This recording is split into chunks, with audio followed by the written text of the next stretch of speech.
And hello YouTube, this is GSmaniamsmart, and today I'm doing a brand new video for Gaming with GS, and today we're going to talk a little bit about Guild Wars 2, the new lore series on their blog post that they started. We're going to talk a little bit about that, do some Q&A, since there are a few questions that I have not answered yet. I got some new ones as well, and I'm going to tell you guys what's going to be happening for the next week or so, and I guess I'll start with that off first since it is rather important. Now, for the next week, I'm probably not going to be making another video. There's not going to be any uploads on this specific channel. If something majorly happens, or I see anything major happening, or I notice something that'd be very valuable to you guys, I'll definitely make a quick video about it. However, most likely, I probably won't make a video at all this next week or so. I am planning a trip to meet my girlfriend that I'm going to be meeting for the first time. Now, you guys do know Ariana. She has done some videos with us. She's done some of the Minecraft videos. She's been with us in 1 or 2 gold tricks, and she did the gliding video with us. So it's the first time we're meeting. It's pretty exciting, and I'm going to be there. My flight leaves on Tuesday. I'm going to be packing tomorrow, and I'll be back around the 25th or the 26th, and then videos will be back in stock. However, if you want to see more content from me, we are going to be doing daily vlogs. So if you want to see what we're doing, if you still want to watch some of my videos, you can go to my main channel, GSmaniamsmart, my vlogging channel, and we're going to do lots of cool vlogs I think you guys will enjoy. So if you want to join the fun there, you can definitely watch those vlogs that we'll be uploading on my vlogging channel. So I just wanted to get that out of the way. Hopefully when I get back, the channel won't be dead. But we'll see what happens. I never really didn't upload for a week, so hopefully everything will be okay. But I just want to get that out of the way because it is rather important. So let's go ahead and talk about the Rata Novus log entries that ArenaNet has posted, and everyone was very excited to see them coming back. If you're new to Guild Wars 2, a lot of people like the lore in the game, and what ArenaNet used to do in the past, this was very popular in Season 1. In Season 2, they didn't really do it much, and in Heart of Thorns, they didn't do it at all. But now it seems like for Season 3, they're bringing back more of the lore. And on their blog, they've recently posted Rata Novus log entry number 8 and Rata Novus log entry number 9 that's basically being written from the point of view of Taimi, which is one of the characters. Now, these are really cool, and everyone loves these because it actually gives us some more story. We can actually see how the characters talk, and how they would be writing from their point of view. It's really interesting, and they finally brought these back. I will leave a link to both of these journal entries in the description. I was gonna read them to you guys, but that's sort of wooden potatoes things, and he's already done a video on reading these log entries, so I didn't want to steal his thing, sorta. He did a really good job at them. So if you want to see that, you can definitely look at his channel. But if you don't want to read them, or you don't want to listen to the 20-minute video that he made, I'll summarize it real quick for you. Both of these journal entries are from Taimi's viewpoint, and they're basically following the events of in the Heart of Thorns story. She basically stated Rata Novus, basically the old city where a lot of Asurans used to be in, that is in the Tangled Depths, and she did a lot of data collecting. She did a lot of research there and trying to understand what's happening in that area. Well, apparently she's still in there, and she's still looking at the Ley-Line energy map. She's still looking at the city, trying to gather more data. So in the journal entry, she's talking about how she's hard at work researching how the network of Ley energy is constantly moving. Now, I know a lot of people tend to get very serious about this. Some people have created maps, and actually one of the questions in the Q&A actually relates to this. But I've seen a lot of people create maps for the Ley energy, and this basically is telling us that, hey, maybe we shouldn't be creating all these maps because the Ley energy is constantly moving. However, that's curious to me because in the current events, they seem to be pretty intact. So we have to see how they use the Ley energy to their advantage here. She also talks about how Kaith may have a new wild hunt, and she's spending a lot more time near the egg chamber. If you remember in Heart of Thorns, we had Glint's egg, and we had to bring it to the city of Tarir, and Kaith basically took it from us at one point. And She apparently seems to probably maybe have a new wild hunt because she's spending a lot more time around the egg chair. Maybe she wants to get it back. Maybe there are still some trust issues with Keith. It seemed like that storyline seemed to like sort of abruptly end because at one point we all thought, hey, maybe Keith is evil, but then in the end she was like, okay, never mind, I'm good. You guys don't need to worry about it. So I'm glad that there's still some speculation. I'm glad that the developers are still deciding to talk about Keith and maybe her not being as loyal as she once was. Maybe we'll get some more story to that story arc. One of the more comedic aspects in the blog or in the journal entry from Taimi was how she's missing Scruffy, and Scruffy's gone, her golem. So she's trying to find new friends, and a lot of people enjoyed the fact that she was trying to talk to a plant, and lots of memes made out of that one. So maybe she's gonna try to redesign Scruffy. Maybe she's gonna try to be friends with this plant. But it doesn't even matter because the next journal entry, something very exciting happens actually, and the plant gets trampled. But what happens in the journal entry number 9? Journal entry number 8 seemed to have a lot more information in it. Journal entry number 9 was more like.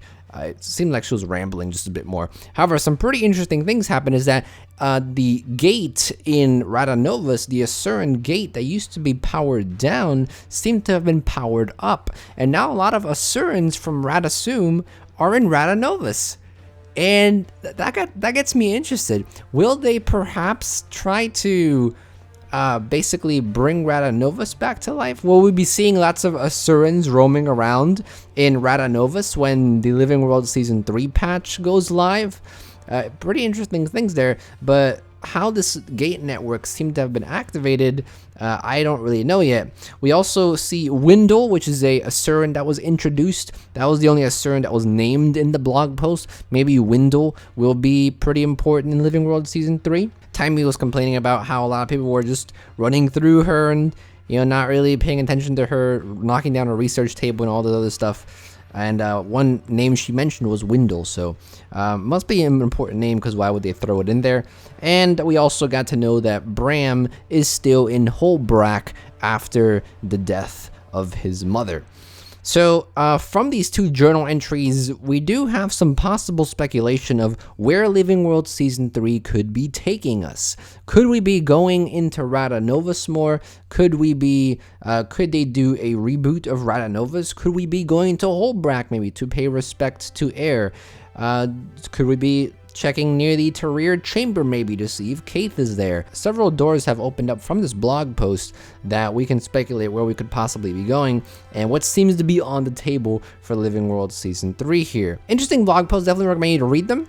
And if you haven't read any of the lore stories and you're not into the lore, give it a chance. It's pretty interesting stuff. I remember when I first started playing the game, I wasn't that into the lore, but the more I read and the more I got into it, it was really interesting and it was really worthwhile. So I recommend you to at least check it out. And if you haven't done Living World Season 2 yet, like I said in the previous video, it is on a 40% discount sale from right now until July 26th. So I think it's a great opportunity for you to not only complete the personal story, but then Living World Season 2 and then the Heart of Thorns content to really catch up with the lore, because I feel like we're going to be getting a lot of this stuff coming in the future. And Living World Season 3 is coming up anyway, July 26th. So we'll see what happens there, and I think you'll be a lot more caught up and a bit more invested in the game. So that's sort of all the little updates we got from the blog post that ArenaNet posted. Other than that, there hasn't really been much else coming from the community, not really much else coming from ArenaNet anyway. We're sort of just waiting for the patch to drop on 26, and everyone seems to be excited about that. So let's go ahead and go into the Q&A portion of this video. There are a few questions that some people have still asked me that I haven't answered last time, and we got some new ones as well. First question is from Mr. DNTB. HTN says, I enjoy the videos with tips for making gold. I really enjoy those and they have helped me. I also like the footage from PvP in this video. He's talking about the last Q&A. I would love to see more. How much time do you put into researching for your how to make gold videos? And also, what is the best advice for us to find new ways of making money? Now, to answer the first question, how much time do I spend researching? It can be, if I have an idea in my head, if I've come across a method of my own in-game, it's usually instantly. I don't need to think about it much. I just record and it's done. Sometimes I will be browsing around on forums, on Reddit. Sometimes I'll be browsing around in the wiki, looking at different currencies, looking at the trading posts, seeing what is profitable at the moment, seeing what you can do with certain items that are profitable at the moment, seeing what little tricks or tips I can add to the current economy, stuff like that. And sometimes that can take up to maybe an hour or two just to research and just to test, sometimes up to 2 hours, but it really isn't too difficult. I pretty much covered everything now up to this point already. That anything new that comes out is really either from forums, from in-game discoveries, or from Reddit. If you want some advice on how to find your own ways to make easy money, I would definitely recommend being on some of the community sites like Reddit or like the forums. At one point in time, there was actually, I didn't make a video about this because by the time I figured out, it was already actually done and over with. It was already gone. But there was a point in time where Powerful Blood seemed to have been bought out. It seemed to have been completely bought out, and the only ones that were remaining were like over 1 gold. This was about maybe a month and a half ago, or maybe 2 months ago, where Powerful Blow was sitting at like over a gold because some guy had bought so many of them that only the expensive ones were left over. And if you were to be on Reddit at that time and you were to be saving your Powerful Blood, you could have sold your Powerful Blood for a ton of profit because it's a lot more expensive than it usually is. I mean, currently Powerful Blood is like what, 70 silver, 80 silver at max sometimes, and if you would have been active on some of these community sites, you'd probably see some, clutch times where you could make some easy gold. And I'd say that's a really good idea to get into. I'd say that's a really good way to get into seeing what makes a lot of gold, because sometimes there's some things that happen in the game that you have to be quick about and you have to capitalize on. And a lot of times, YouTubers can't really make videos on that because by the time they make a video and render it and upload it, the event's already over and you can't really capitalize on it much anymore. So that would be the best advice that I can give you. Next question is from Delilah. It says, I saw you playing League. What's your opinion on all the anti-fun drama going on? Interesting question, actually. I don't really play League as much anymore, but I did see several videos going up quite recently from popular League players saying that they're quitting League because it's not really fun anymore, and the whole dynamic queue crap, I don't know what it is. It's just completely over my head at this point. I don't like playing League anymore. One, because the few champions that I like playing that are really fun to play, let me just say this, I play League for fun. I could care less about ranked. I could care less about all this competitive, people getting mad and wanting to rank up and going on win streaks or whatever. I play League merely for fun. If some of my friends are playing, sure, I'll play League with them. I personally don't like the game anymore though, because one, too many changes get made and you constantly have to relearn the game. Two, the game is far too heavily dependent on team, and if one person does bad, your entire team basically gets screwed. I don't care what people say about, oh, you're not good enough to carry on your own. Oh, you gotta get better so you can carry your team. No, I think that's complete bullshit, and one person shouldn't have to carry the entire team to play a game for fun. That's not why I'm playing a video game. I'm not playing a game to work. I'm playing a game to have fun. And if I have to go into try-hard mode and deal with noobs and I have to go through aggravation and frustration, then I don't want to play the game anymore.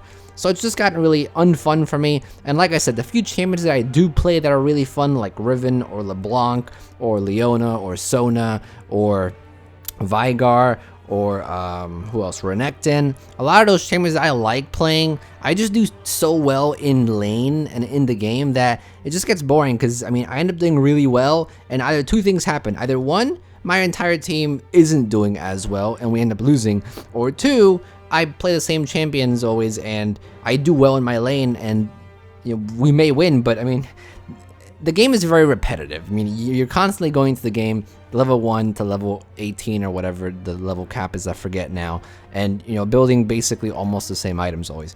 And it's just gotten a bit too easy for me at times. It's just gotten a bit too aggravating for me at times. And now apparently a lot of people are mad about the fact that dynamic queue is gone, and solo queue is gone and everyone's dynamic queuing.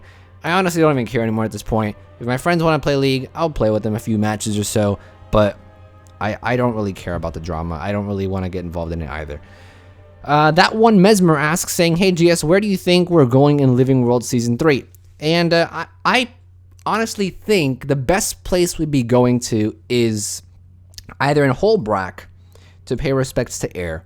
Because I don't think they're going to start Living World Season 3 off with something very dramatic and something very important and something very, very action-packed. I think they're going to start Living World Season 3 off very slow, calm. So we're either going to be going to Tarir to check on the egg or get updates from Keith.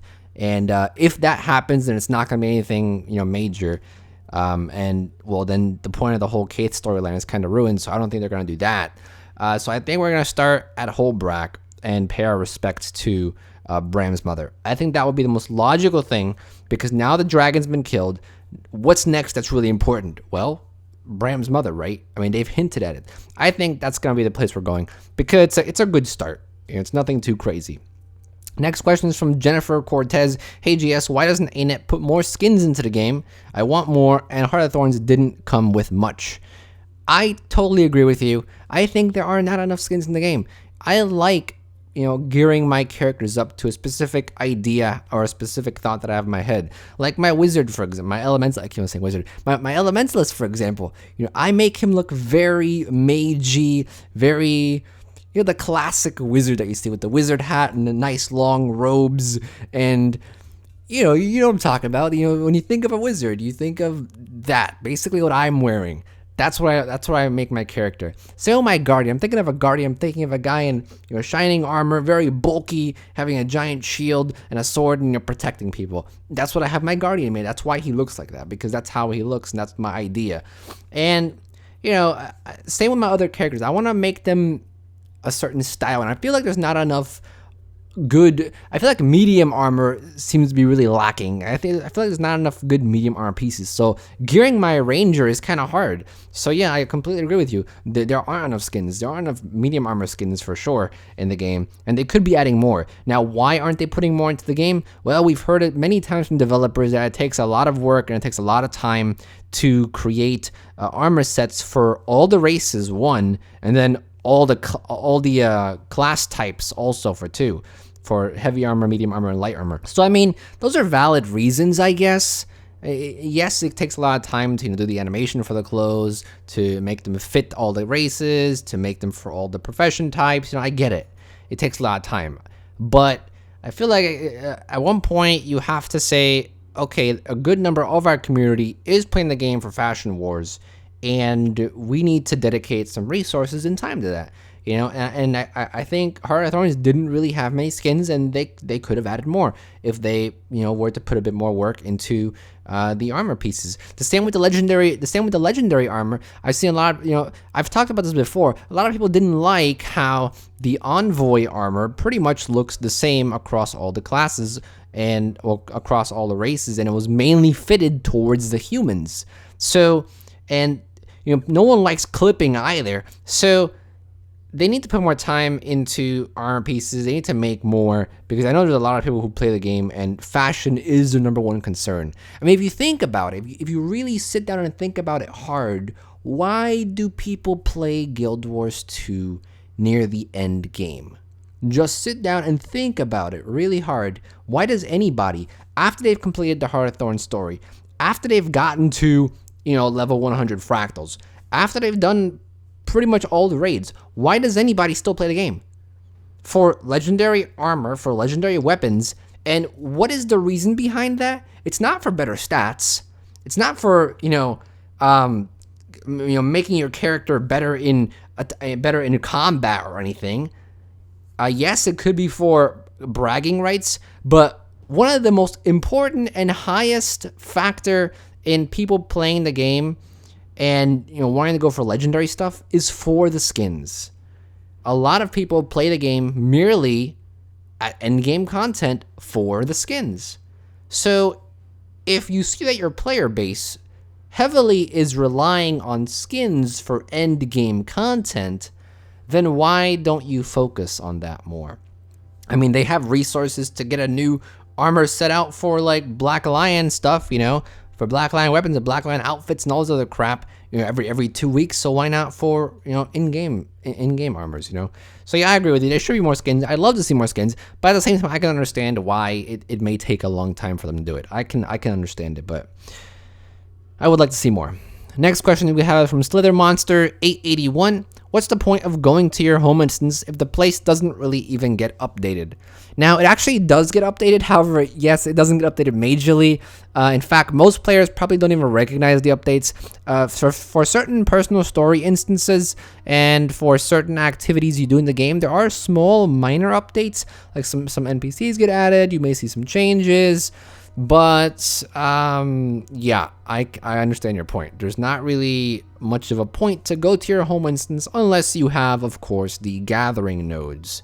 And that's the point really for most players. Most people go to their home instance mainly just for the gathering nodes. And we're all waiting to see if ArenaNet can maybe improve the home instance, where they can make more changes to it, where if we can even decorate. Like I've said this before, I want to decorate in my home instance. They don't have player housing, so why not? If you have the systems in game to decorate the guild hall, why can't we do it in our home instance? I mean, it shouldn't be that difficult. I mean, the technology's there. So I think that would be a major leap in improvement for the home instance if we got decorating for our home instance. That would be great. But you're right. There's really no point in going to your home instance unless you have the gathering nodes. And if you do have them, well, then you should be going there because you get a good amount of gold and loot there anyhow, especially if you have a lot of the nodes. And our last question, I think, is this our last question? No, we got two more. So Austin2321 says, hey GS, interesting question about the Ley-Line energies, and this is what I was talking about earlier. Have you ever seen maps made out of them? Do you know if there's an official map about them? Because it seems like they are picking some prime locations with the new current events. And yeah, like I said, we are seeing some pretty core locations picked for the current events, but according to the last journal entry, or according to journal entry number 8 from Taimi, it seems like they're all moving. So all these maps that people are making could be very accurate. They could be completely inaccurate. And they could just be moving. Maybe it's something we shouldn't be taking so serious. And we should just leave it like that. I don't know what they're going to be doing with Ley-Line energies. I don't know what the point of the network is, what they have in store for it. But I have heard several people say that it could be a ways of communication. So maybe that. I don't know. But yes, I have seen some of the maps, and I don't know if these maps are accurate. And I don't know if there's an official one. There probably isn't an official one because they're constantly moving anyhow. And our last question we have is from Spy1904. He says, I was wondering if you know what class I could go for if I really enjoy soloing harder content. I want to get into raids and farm for legendary and stuff, but I just can't stand seeing a champion or veterans. I just have to try and murder them. I was now wondering what class would be a solid pick for eventually also trying to solo a dungeon or a fractal even. Have you got any advice concerning the subject, please? Now, if you're going to do raids, if you're going to do fractals, if you're going to do dungeons, it can be hard to solo them. In fact, I wouldn't even say the class matters on soloing. I would say mechanics matter. I've seen plenty of people solo fractals, solo dungeons, as a thief, as a warrior, as a revenant, as several different classes. So as long as you know the mechanics, as long as you know how to dodge, as long as you know the dungeon or you know the fractal very well, it doesn't matter what class you pick because everyone has some sort of heal, everyone has some sort of Condi cleanse, stability, everyone has some sort of defense, everyone has some sort of power and attacks. So I feel like you can use any class really. Now, what class would be the easiest? I've heard many people say that engineer is really good. Now, I did see that in your Reddit message. You said that you're not very good with engineer. So I would probably suggest warrior. I mean, warrior has been always an easy pick for a lot of people, and I've seen a lot of people play warrior. It's always been one class like that people have said, oh, this is a pretty easy class to use, an easy class to master. You could solo stuff with this. And yeah, you could, because you have defense, you have your banners, you have a good amount of attack. I would say warrior is a very solid pick. For me, elementalist is really good too. I've seen elementalist is very versatile, so you could pick elementalist as well. You can look in the comment section below, guys, if you know of a better class to solo with. Leave it down in the comment section below. And if you're watching Spy1904, check the comment section. I know someone down there will probably correct me or give you a better suggestion. But I think it's heavily reliant on mechanics rather than on what class you're picking, because I've seen people destroy champions and veterans on their own on any class because they know the mechanics, because they know how to use their class very well, because they know how to dodge. And I would say it's a lot more valuable than trying to pick a class that's OP, because every class is very good. Every class has their strengths, and you could solo on every class as long as you know what you're doing. We actually have 2 more questions I just digged up after I finished recording this little bit, and it's from Haynes Berger. Will you upgrade your PC specs in some time? I feel like I really enjoy the game more now that I can play it with higher graphics settings. And yes, I've seen a lot of people say that playing the game at higher graphics settings makes it so much more enjoyable. You're a lot more immersed in the game, and if you have the capability of running in higher settings, you should definitely do so. Now, I can run my game in medium settings relatively well when I'm playing alone. When I'm recording, I can still run it in medium settings. In fact, in most of my videos, I try to keep it at medium settings.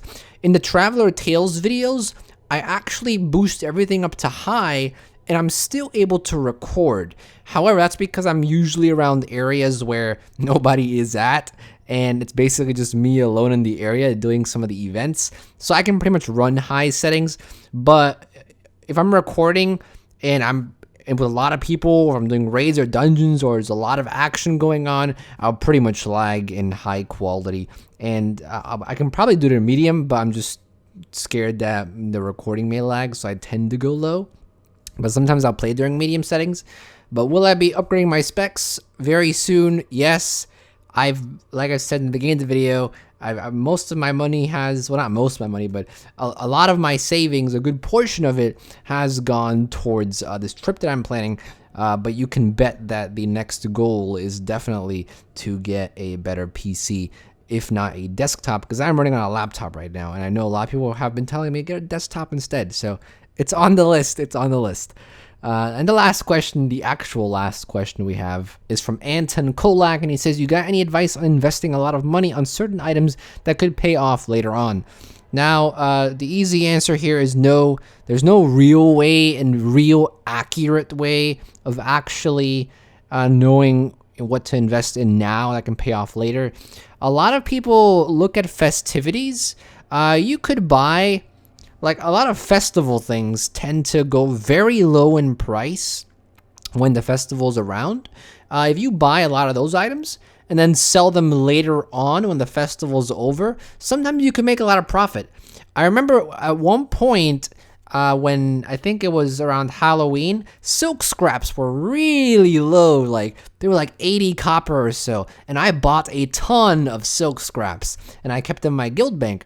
And then later on in the year, silk scraps went up to, like, again, 2 silver, and I sold them, and I made a ton of profit. So around festival times, around big events, sometimes around Living World, sometimes around expansion releases, if they're releasing a new backpack and you need certain materials like that, you can invest in that. A lot of it requires you to do some research on upcoming patches, upcoming items, upcoming festivities, stuff like that. Or if you're in a festivity, try to think, okay, will people want to buy this later on in the year? Hey, will people want to buy this because it won't be available anymore? You gotta think like that. And that's really the only real way of investing in things. Other than that, there's really no way of knowing. I mean, you can look at graphs, but it's not going to give you a definite result. So looking at graphs, you could possibly do, you may get some results, but the way I do it, it's during festivities and during future patches that come up. I know a lot of people invested in the fractal boxes as well, and when the fractal boxes got revamped, I mean, you could sell those and they were a bit more expensive as well. So stuff like that, being involved in the community and looking at patch notes and looking at future things is what I would say is some good advice in investing. So that's pretty much all the questions we have, and that pretty much sums up all the questions that I basically had. So if you want to leave some more questions down below for the next Q&A, you can definitely do so.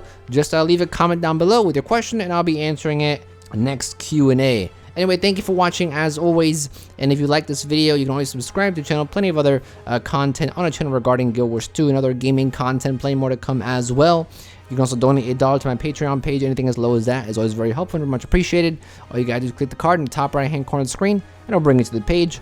I also have a tutorials channel, vlogging channel, advice channel, and a music channel. You want to check those out. Links in the description as well as on the end card. And like I said, if you guys want to check out my daily vlogs for the next week or so, since I won't be uploading on this channel, make sure you check out my main channel, which is the vlogging channel, and hopefully that will keep you entertained for the week to come. Or if you're just curious about what I'm doing, you want to follow me around, you can definitely do so. So that's pretty much it. Thank you guys for watching as always. Thank you for all the support. You know, I definitely couldn't have, you know, gone on this trip without your guys' help. It's really been a great ride through all this YouTube stuff. You know, I was growing the channel very large. We have gone over 3,000 subscribers. I will be setting up a PvP giveaway. It's going to be PvP oriented for the EU server very soon. I'm going to think about it and plan it next week, and I'll probably release a video on it the following week when I come back, and you guys will know how to sign up. But anyway, that's going to be it. I'll see you guys next time, and this is GSmaniamsmart, and I'll be back sooner than you think. Don't go anywhere.